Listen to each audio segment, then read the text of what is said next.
Hey, what's up? Hey, nothing. What are you doing? I want to start off this piece, which I promise does focus on counselor ethics, with a story, or more like a sampling, I think is related to this topic from my real life. So stay with me as I make a circle back to how this all plays in. I recently had a conversation with my brother about something we realized we feel really differently about. And it was kind of not shocking, but jarring for sure, because it just doesn't happen very often. He's reasonable. We agree on most things. And then all of a sudden, there's this thing that, for whatever reason, we just see so differently. I think it's wrong. He thinks it's fine. And it was incredibly frustrating. Our conversation unraveled. It seemed futile. And so I decided to call him up and dig back in. As a heads up, our voices sound exactly alike, but I can assure you we are, in fact, two different people. Here's our conversation. I was wondering if you can tell me the story about what we were talking about the other day, where we were having a disagreement. You know what I'm talking about? Yeah, with the online dating stuff. Yeah, yeah. Can you give some context to what I'm talking about? Okay. Yeah, I'm paying this lady to message these women on the Bumble dating app because it's just too much time for me. Yeah. So you came across her. How did you find out about this person who will manage your profile for you? I looked it up because, yeah, I just honestly don't have the time to do it. I didn't realize how time consuming it was. Just to make sure I'm following. So you pay for her to swipe for you and then to have a conversation for you and then to set up a date for you. And then if all that goes well, you go to meet the person and they think they've talked to you, but you haven't talked to them, right? Not really. I mean, I read through the conversations, so I'm aware of what's been talked about. But no, I've never been a part of the conversation. Essentially, I've never talked to the person at all. Do you feel guilty about that when you meet up with them in real life? Not at all. I mean, I don't. To me, it's they're meeting me. The conversation was essentially what I would have said. So not at all. I mean, I don't see any issue with it, honestly. Yeah, and I understand because you're not catfishing them. Like, they are meeting you, and the things they know about you are true. They've just never talked to you. Basically, what's going on the apps is like arranging a date. You know, that's the way I look at it. It's just like the almost an administrative part of when are you available? Could you know, where do you want to go? It's not really a personal conversation. Yeah. Do you think part of what people like me might misunderstand, or other people who say that this is not an okay approach to take, is about like the culture of online dating? Like, do you think you'd have to be immersed in the culture of online dating to really have an opinion on the ethics of this approach? Probably because I think that if you kind of think of online dating as, oh, it's just the same as meeting people any other way, yeah, I could see that. How it would seem like, oh, that's a weird way to start dating someone. Okay. I don't think I agree, but I think I understand where you're coming from better now. Hmm. Okay, I can accept that. Okay, well, thank you for explaining. Yeah, no problem. Okay, bye. Bye.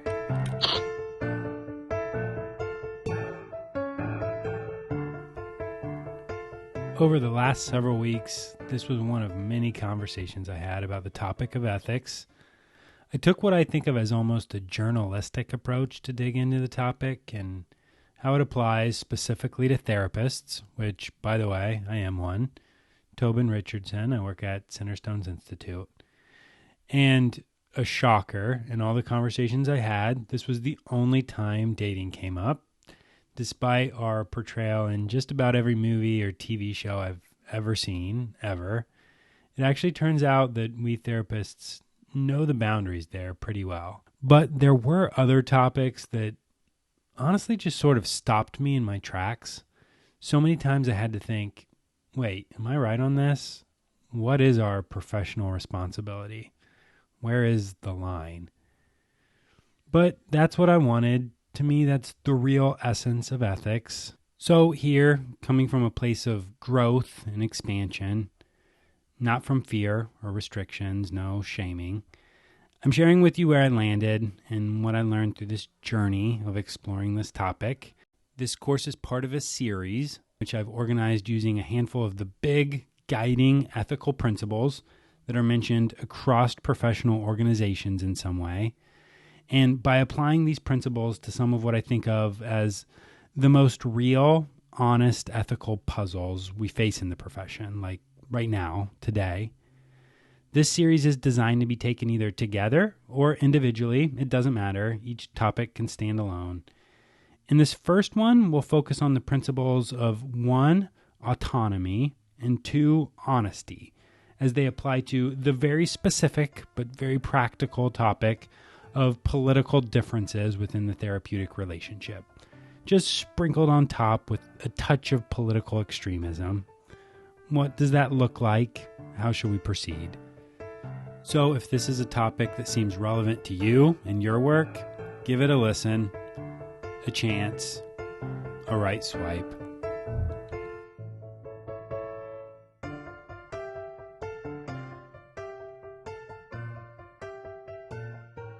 So if you're wondering why this topic in this format, like why ethics, there's a couple of reasons.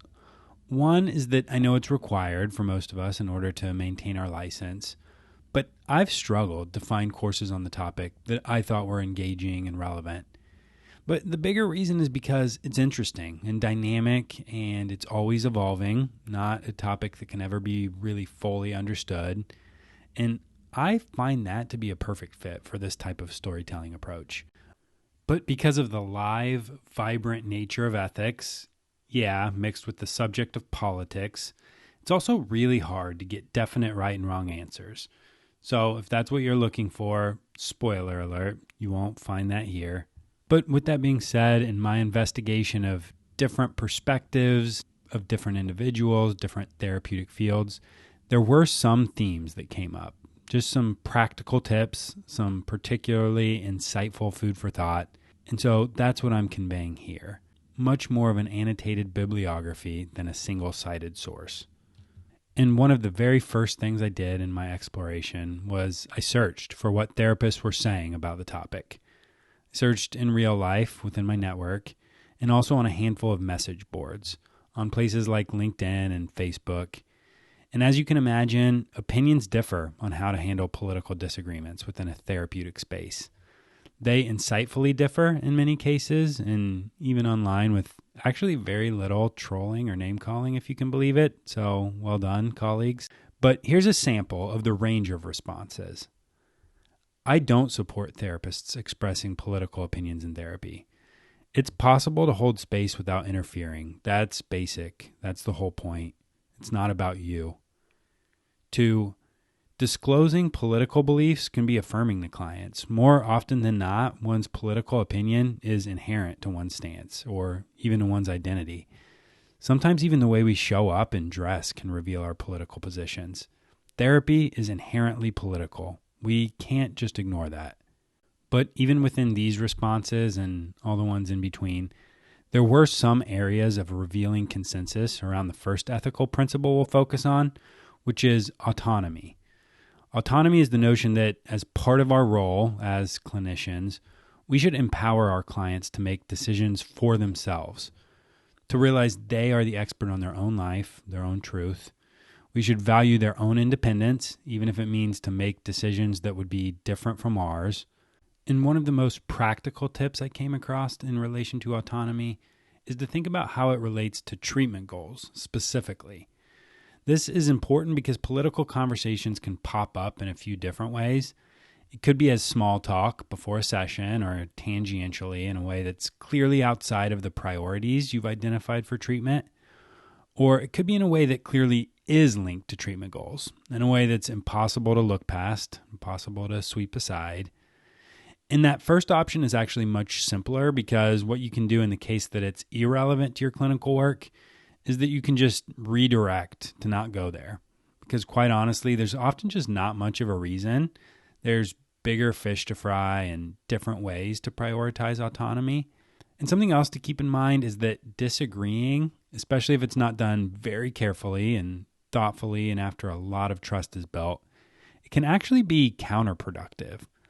Think about it. When's the last time you saw a quick political discussion change someone's mind? Or even a long one for that matter. Many times it actually entrenches the client further into their beliefs. A way to think about this might be to think of a client with a substance use disorder who's resistant to change. What if in that case you nonchalantly convey the message, you're wrong for doing this. Your perspective is inaccurate. That's essentially anti-motivational interviewing, anti-evidence-based treatment, and probably anti-productive as well. On the other side of the coin, if the conversation is clinically relevant or can't be in good conscience avoided, this is very different. In this case, consider applying those motivational interviewing principles. So get curious, remain non-judgmental, ask questions, and try not to interrupt. This dynamic will set the tone that the conversation will be different from other political conversations, and it might get different results as well. In most cases, people with hard-lined political views, there's some part of them, even if it's deep down, that understands that their view may be incomplete. It's not the whole story. So while it may likely take patience and empathy and a whole lot more listening than talking, wait for the client to reveal their more nuanced or conflicting beliefs and then keep them talking about those. So now I'm going to cut over to a simulated session with a client and a therapist in which some of this is happening. The client, Amy, is attending therapy due to symptoms of depression.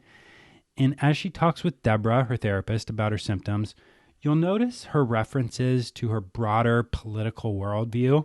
And you might notice Deborah trying to navigate how relevant this is to her symptoms.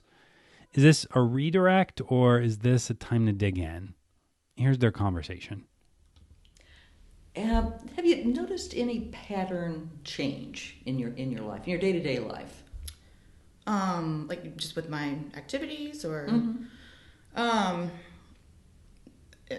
yeah, I think so. I'm still doing the things I have to do, like going to work, taking my son to school, feeding him. But I used to go out and do a lot more, I think. So what do you do now to fill up your time? I just, there's so much going on in the world. I worry about, my son and what he's growing up into and some of the ideas that he brings home with him from school. And I feel like I need to be a more deliberate, parent in that respect to sort of understand more about what's going on with the state of the world that we're in. That's going to matter to him. I almost feel like I can envision Deborah's face right here. In my vision, she looks puzzled, trying to make sense of where Amy's headed. She's decided, I think wisely, not to jump into asking questions that feel like an interrogation, but instead to just try to gather more information. What exactly does this all mean, and where's she going? Cutting to later in this first session where Deborah is asking about Amy's social circle, and I think this is where she really first gets insight into the pervasiveness of her beliefs. And I imagine Deborah's starting to feel frustrated to some degree. Like, why is she going down this rabbit hole?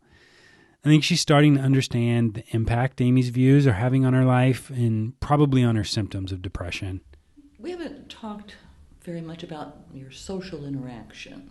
I'm a very social person. I have a pretty big friend group. I just don't really see them as much anymore. I used to see them a lot. What's the cause for not seeing them as much? I mean, honestly, it's just like I just feel like they're mostly the same age as me. They're seeing the same things that I'm seeing that are happening in the world, but it's like they don't care about it, and that really frustrates me. So, have they changed? To me, it kind of feels like it. We were all passionate people about, whether it was art or our friendships or, all of these different things. And then when it comes down to something that, directly affects, a lot of the people in our friend group or our kids, it's like it's like it doesn't matter to them, and it feels, I don't know, it feels weird.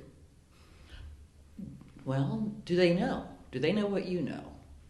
I've tried to talk to them about it, so that's the thing. Like, these are all things that I've tried to draw out of them, but they're like resistant to it, or they were pretending that they cared at first, but then it's almost become a thing where it's like, I'm ruining the party or something. If I start to bring up, things that matter, nobody wants to talk about it.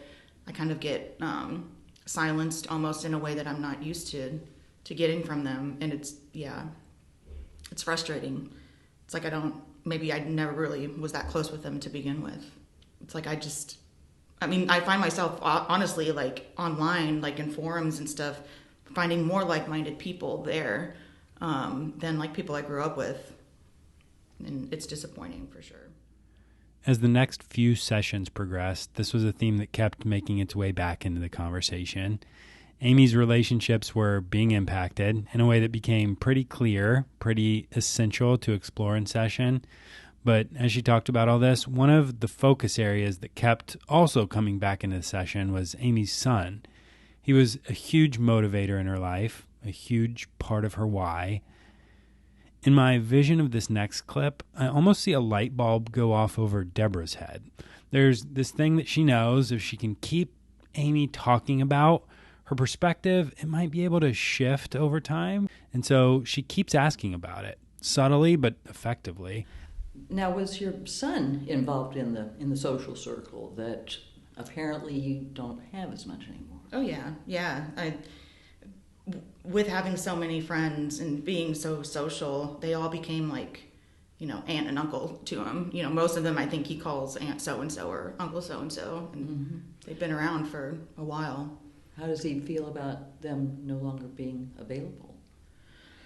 I haven't asked him directly, but I know that he notices it. I know that he notices, I'm not spending as much time with certain people. There aren't, certain people that would regularly be at our house or, dropping in for dinner or something. And they're just not there.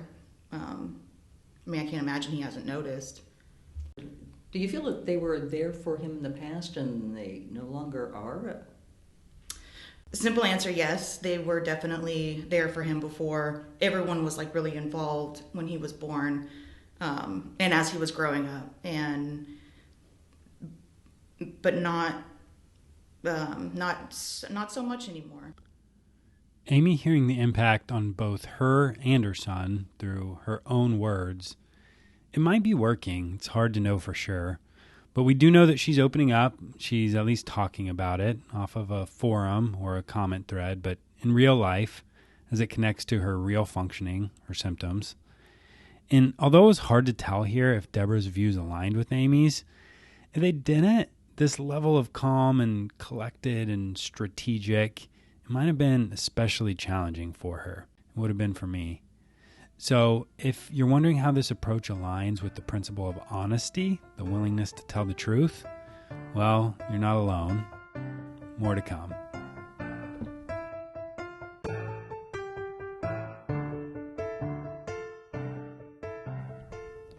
Be patient with me because I'm going to do that annoying thing here where I attempt to explain something by defining what it's not. I know, not the best educational approach, but I think it's important here because honesty within the therapeutic relationship may look really different from how we define it in other parts of our lives. Honesty as a clinician does not mean that we're required, or really even encouraged, to convey our own personal thoughts or feelings that we're not comfortable sharing. We don't owe self-disclosure to our clients, and setting boundaries around the types of personal information we are versus we are not willing to share may actually be a protective tool against things like exhaustion and ultimately burnout. If a client asks about your thoughts or your perspective or your political leanings, a generally well thought of approach is to explore why the client is inquisitive. What's their curiosity mean? Of course, you can share these things too if you're comfortable and it feels clinically relevant or important. Sometimes this type of here and now, person-to-person exploration can humanize the relationship and cushion the power dynamics that are inherent within the therapeutic space. I've seen it happen. So what is honesty? What does it look like, and how should we think of it? Well, this is a mushy answer, but it's the best I've got. It means a good faith attempt not to mislead, not to endorse information that you know or believe to be untrue.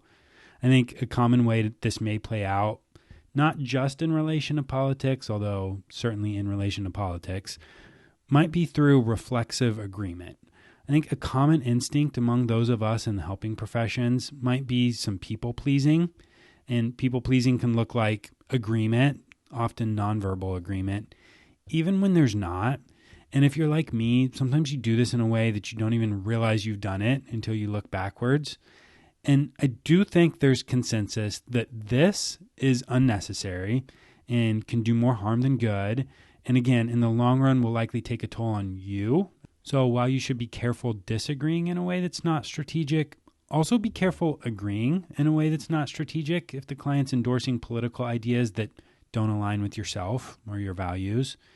You may realize early on, clients, that you may have to navigate this with a little more carefully, and you may be able to practice remaining neutral when these prickly topics come up, sometimes while you're simultaneously navigating the fork of redirect versus important to dig in and engage.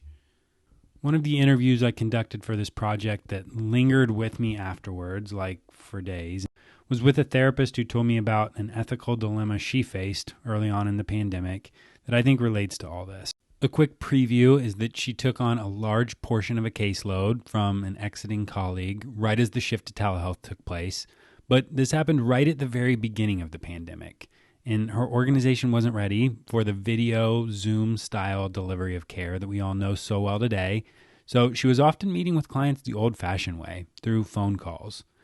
This was, of course, at a time a major national conversation was unfolding about structural racism and racial injustice. This therapist is Black, but in many cases, her clients didn't know this. And so she was left to navigate some complicated political conversations in ways that she didn't expect, didn't see coming. Here she is. I'm working from home doing telehealth at that time.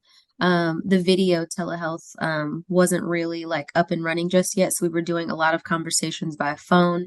A clinician had just left as we were transitioning home, so I inherited like a huge caseload at once, and I had not met most of them. This would have been after the murder of George Floyd, and so it came up in our therapy sessions, and I could tell by some of the language they were using, comments they were making, that they must have assumed that I was a white woman. I was definitely just kind of like in shock. Like I felt like I froze, because I couldn't believe some of the like opinions or language I was hearing coming from clients. And not necessarily like, I don't want to say that I knew, but I like knew them in a certain way, right? So it was like this layer being exposed to me that was uncomfortable. And it was also just like really shocking to hear some of that language again, knowing they are talking about someone who looks like me, and they couldn't possibly know it. Like, I just don't believe that they would have like used some of the language that they did, made some of the comments that they made if they knew that I was Black. Like, I think for the most part, I just tried to redirect the conversation. I think that's what I tried to do. Was somehow, some way, like get off of that topic and try to bring us back to something else. And I'm still wondering, like, is now an appropriate time to tell them that I'm Black? Like, how does that then change the dynamic? There were just a lot of questions that I had that I didn't have answers to. But certainly, I mean, it's one of those things that no matter how much you try to tell yourself to not think about it, right? Or to just to be able to view them as like imperfect humans, like when it comes to just like certain things, and particularly like relating to someone's identity, that is just like this is quite literally a part of me. There's nothing I can do to like change this, and this is how you feel about people who look like me. I think it would have been helpful, and probably could have like enhanced some of the therapeutic relationships that like were frayed if we did talk about the fact that, by the way, you've made, some comments as it relates to race. I just wanted to like inform you that I am Black, and then just like allow them to respond. And we kind of like work through that. I think that honesty could have been very helpful. And I don't see it being harmful by any means, like navigating that sort of situation should it come up again. I think that is one of the truest ways that we can really sit down and like develop the therapeutic relationship, as well as just like model what it is that we expect of our clients, right? Which is honesty. Like, if you want to get better, like if you're coming here to get better about whatever it is, right? Like, you have to show up and you have to be honest. So like it would be beneficial for the clinician to model that same thing as well, I think. And I think it could also just really kind of impact the rapport, right? We are just two humans who are now talking about this uncomfortable thing, right? I'm sharing that it was uncomfortable for me, and I'm sharing a bit about how it made me feel. And now we're talking through it so that we can get back to specifically why you're here. I think for me, like this just really exposed that previous boundary of like, personal and professional, like how that can sometimes get muddied. I think for the longest, it was just like, your personal life is your personal life and your professional life is your professional life. But there are certainly like certain situations that happen in like the world where it's going to impact my personal life, and therefore it's going to impact how I show up professionally. Like that hard line that we used to think about between personal and professional, it doesn't have to be like this line drawn in the sand. Like, again, we can be both of those things. We can bring bits of our personal lives into our professional life. And that should be okay. And we should have support to do that. I think this story is such an important demonstration of the variation in the way to move forward with political conversations. Sure, maybe redirects are the right move at times, but other times with other topics, maybe not so much. So case by case. As promised, few right and wrong answers, mostly questions about things like context and comfort level and intent. But at the end of the day, it's not about you. Meaning, as therapists, our objective is to think about what's right for our clients. And I guess what's so interesting about that goal and really about our profession is that the ability to do right by our clients, it's really something that we're only able to do because we're ourselves. Like, only we as people connecting with other people are really able to move the needle in the way we do. You're consistently maneuvering and guiding among the landmines that may disrupt treatment, consistently navigating all the muddy waters, and you're able to do those things because you're you. And being you, it also means bringing your own outlook, your own set of experiences, your own moral principles. That's part of it. So, yeah, it's also very much about you.